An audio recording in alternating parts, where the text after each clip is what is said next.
We're playing Splut. It's a 2 or 4 player game here on IG Game Center. It's been in 2009. There are 2 to 4 players in the game. Each player initially has 3 pieces: a stone troll, a dwarf, and a sorcerer. There are 4 special pieces used in the game. Rocks. The initial position of all pieces shown, which we have.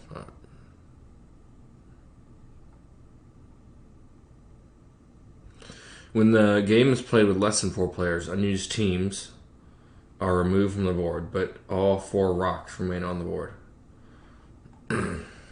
The object of the game is to kill all opposing sorcerers by throwing a rock at their heads. Once a sorcerer dies, his entire team is removed from the board. One of the players begins, and players move in turn. Each turn, a player must make 3 steps. However, the first player on their first turn must make only 1 step. The second player on their first turn must make only 2 steps. Each step includes choosing one of the player's pieces and moving it to a horizontally or vertically adjacent square. A step may result in moving some. Sorry about that. A step may result in moving some other pieces, including rocks, depending on the type of the chosen piece. All possible moves for each type of piece are explained below. Alright. So we got 4 pieces. A stone troll can move to a square occupied with a rook. A stone troll can move to a square occupied with a rock.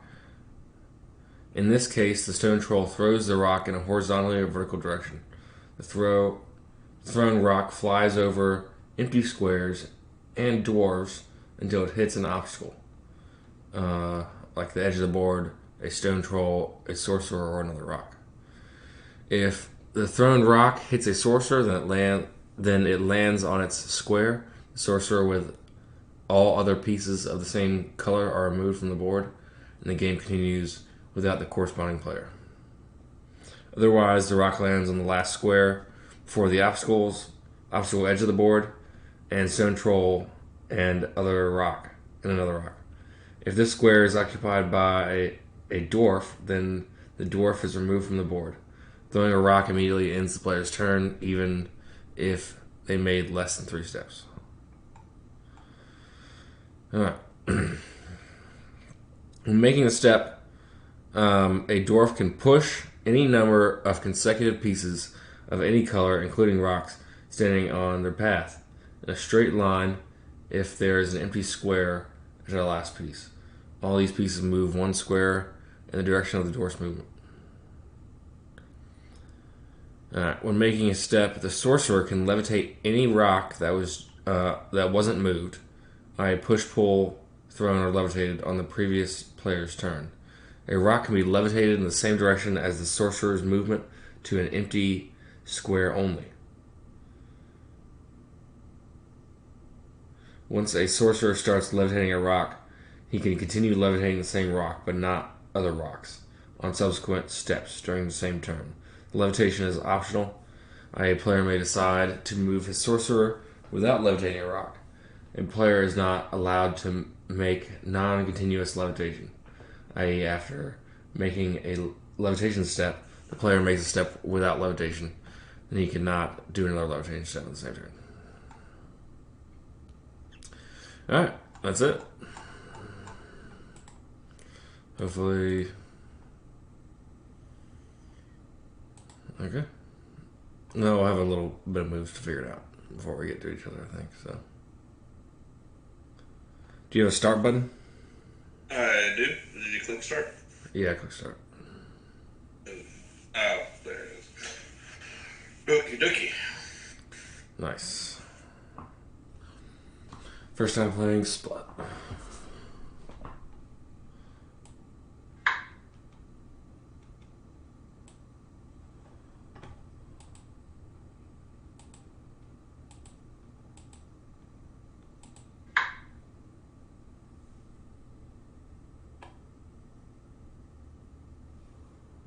Oh yeah, I can do 2 waves. Okay. So,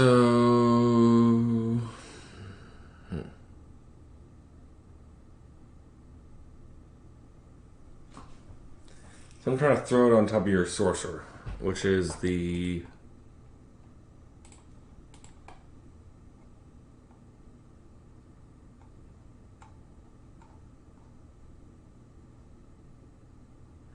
tall one with a line. The dwarf is the short one.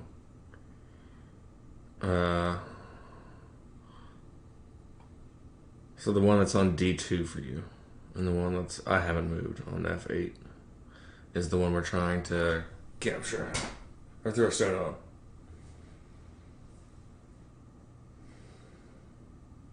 on. So we get 3 moves per turn each. Oh, we did? Each turn. But if you throw a rock, that ends the turn. So you want to do that.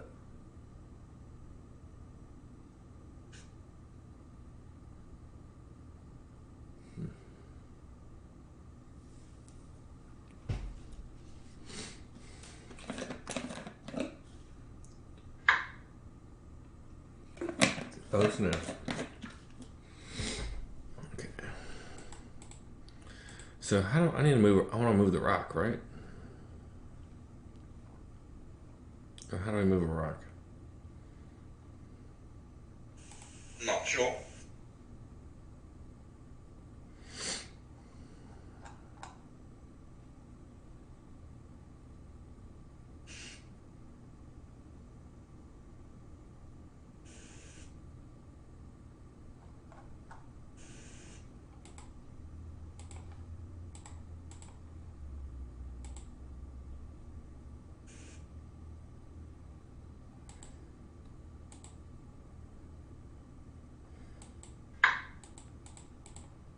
Well, I was.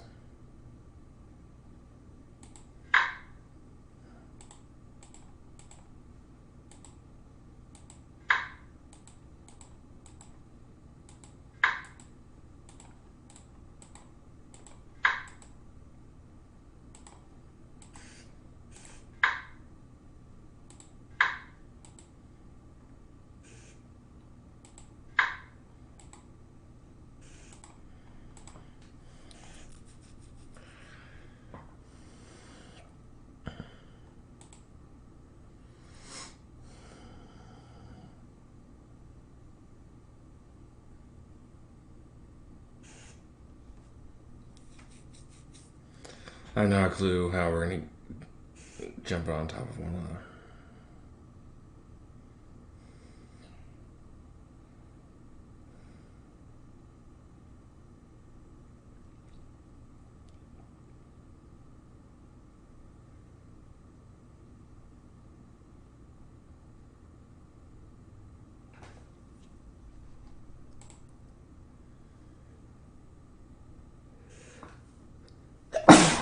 Excuse me.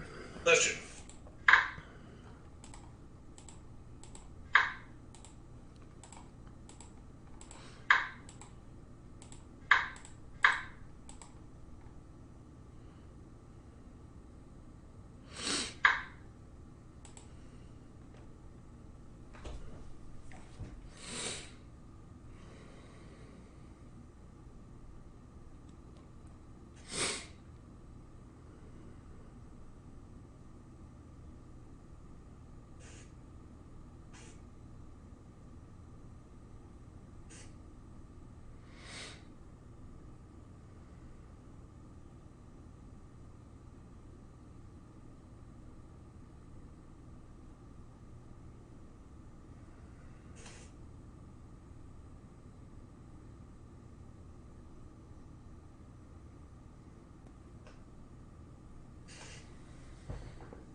Indeed.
That's rude.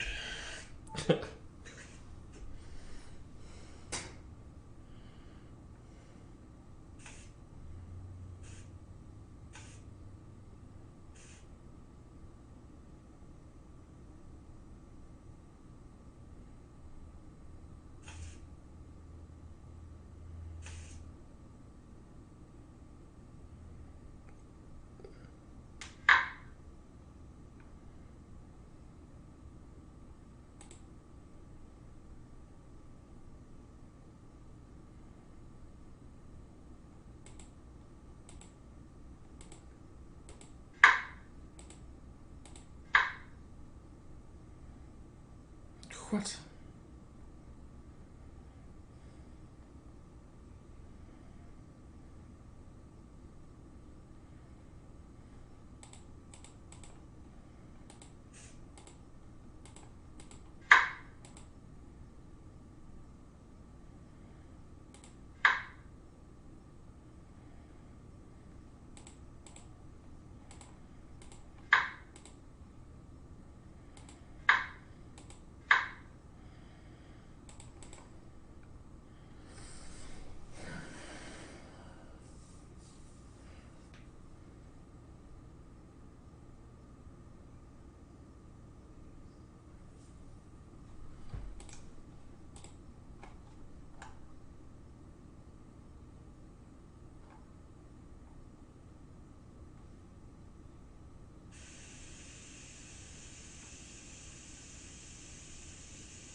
Me?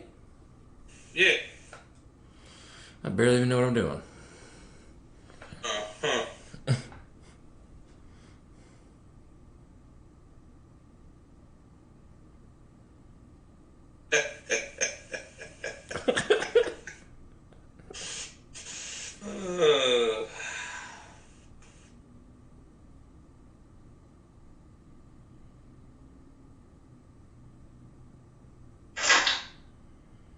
Nice.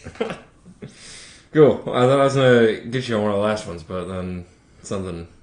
Yeah. Okay. Cool. We'll do this again sometime. Splut. Splut.